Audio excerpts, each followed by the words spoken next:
a little breezy this morning. I wonder what the temperature's going to be this afternoon. Later that day, man, the steering wheel is hot. Yeah, it's that time of the year again.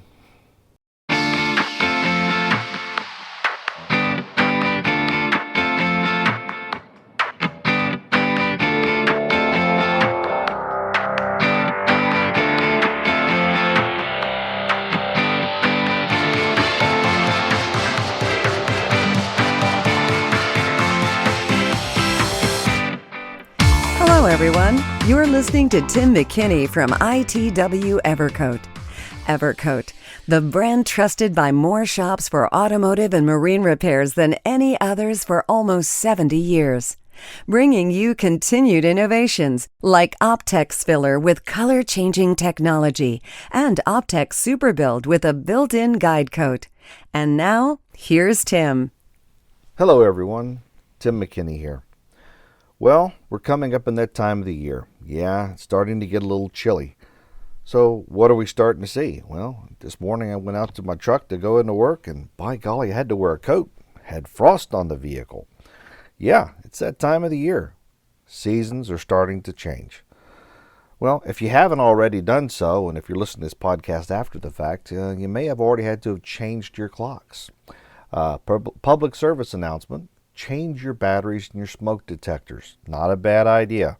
Long time ago, I was actually on the fire department and knew how important it was. So, do that as well. But you know what? It's not a bad idea to even look at changing your cream hardeners. I've been in a lot of shops, and I've seen a lot of technicians that reach for that one drawer, that one box, that one area where they keep that spare tube of hardener. And in some cases, I've seen the dates on some of those tubes of hardeners, and if they're that long in the tooth, probably a good idea to get rid of them. So if you need a backup tube, or maybe you've been using the same tube for a while just for the just-in-case scenario, maybe it's not a bad idea to change that out as well. And you know what? Do the same thing in the spring. Change it out to make sure you've got some good, fresh hardener to work the products properly. Now, as I said, we're seeing some colder mornings. So what does that mean? Well, if you've ever tried to work body filler in a morning where it's cold, you know that the viscosity might be a little bit thicker, we'll say. Well, how do you deal with that? Well, I hear some people trying to put things into it.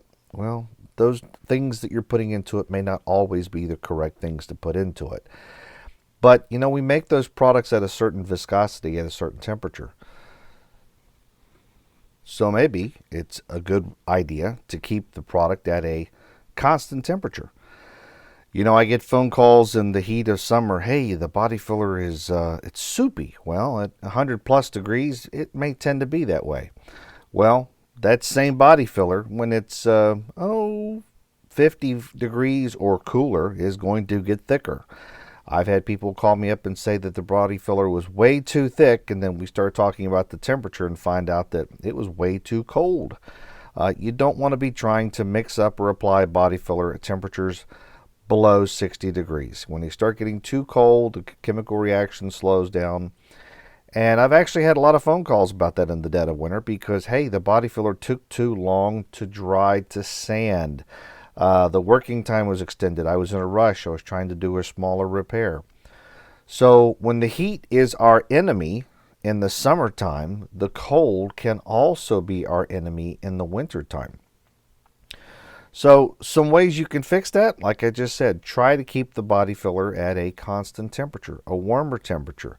Maybe that same room you put the body filler in the summertime when it was air conditioned might be the right room to put the body filler into if it's heated or if it's at least insulated to keep that body filler at a more constant temperature. Another way you can help to do this is warm the vehicle. I've seen scenarios where the body filler was at a reasonable temperature, but the car just came in from outside. Heck, in some cases, the snow was swept off of it and then it was rolled inside. As soon as it was dry enough that no more snow or ice was going to melt into the area of the repair, the work began. Well, meanwhile, the rest of the car is cold, the panel's cold, and you put that body filler on there that might be around 50, 55 degrees on a car that maybe is in the 40s, guess what? The metal will act like a heat sink, pull that temperature down, slow down the chemical reaction, and it's going to extend the dry to sand time. So that's why you're seeing some of that. So think about this. In the summertime, we're putting a fan on the repair area to cool it down, or a fan on ourselves to cool it down. Maybe now might be the time to dig out that heat lamp, or get a little closer to where that vent is, where it's blowing some heat on you, or get the infrared lamp out. Something to help control the heat to warm up the panel is really going to be beneficial, because you don't want to be applying a body filler that's overly catalyzed over a cold panel. It creates condensation. And I actually had a good an analysis of this, as I was thinking about it the other day driving home. My lovely wife and I were driving home from someplace and was starting to fog up a little bit on the windshield as we were driving home. So turned on the defroster, and I kind of forgot about it. And after a little bit, started to see a little bit of condensation on the inside of the windshield, because as the defroster had a little bit of air conditioning blowing into it on that windshield, it was a little warm outside, but a little damp as well. Now all of a sudden, it had a little bit of a moisture building up on the inside of that. So if you have a huge variance in temperature between hot and cold, you can create some condensation. And that's the last thing you want to have create underneath of your body filler on a repair that you're trying to take care of. So make sure that you're helping to avoid any kind of condensation. Get the product closer to temperature. Warm the panel in advance. That'll really be a big benefit for you. So everything's going to be working a lot better. The primer is going to work better. The putty is going to work better. And the filler is definitely going to be working better in the correct temperatures. Now, if you're working with the gel coat, or if you're working with the resin, same thing applies. You don't want to be over catalyzing to offset any kind of range of temperature. You want to make sure you're following the correct catalyst ratio for the gel coats. The gel coats will say a ratio for temperatures and how many drops of the MEKP to be adding into it. You don't want to be trying to work your gel coat in the sun to warm it up. That's going to be counterproductive for you, because it can warm it too fast, and it can shorten the time you have to work with. So you don't want to be doing that. And likewise with the resin. You don't want to be adding too much and then trying to work in the sun as well, because it's going to help to delay that. And if you're working with a product that is a finishing resin or a finishing gel coat that's been waxed, if you work those materials in the sun, well, what happens is they overheat, and they actually can cook off a little bit of the waxy layer on the surface, and now they tend to dry a little bit sticky. So you want to make sure you use those products out of the sun, but with the correct temperatures. So one of the things I always say when I'm talking to someone about proper catalyst ratios is, if you aim small, you're going to miss small. Well, what the heck does that mean? Here's what I'm talking about. If you're trying to catalyze at 2%, and if you have a little bit of variance, you might vary just a little bit, go down a little bit below 2% and maybe a little bit above 2%, but you're going to stay within an acceptable range.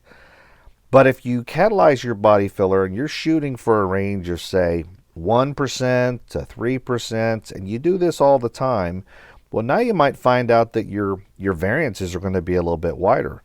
You might be actually catalyzing less than 1%. I've seen some cases as low as 0.5% in the summertime, or maybe a little bit more coming up into the colder climate, the colder months, where maybe it's closer to 3.5%, 4%. We've seen it. We've seen some of the talks coming in, and some of the discussions and pictures come in, and we're trying to figure out how it was catalyzed that much, and we figured out that it was actually catalyzed well in excess of 3%. And if anyone's ever put that much hardener into a body filler, you'll see that there's a big color change on that. So try to stay consistent to that 2%, and it's really going to help you.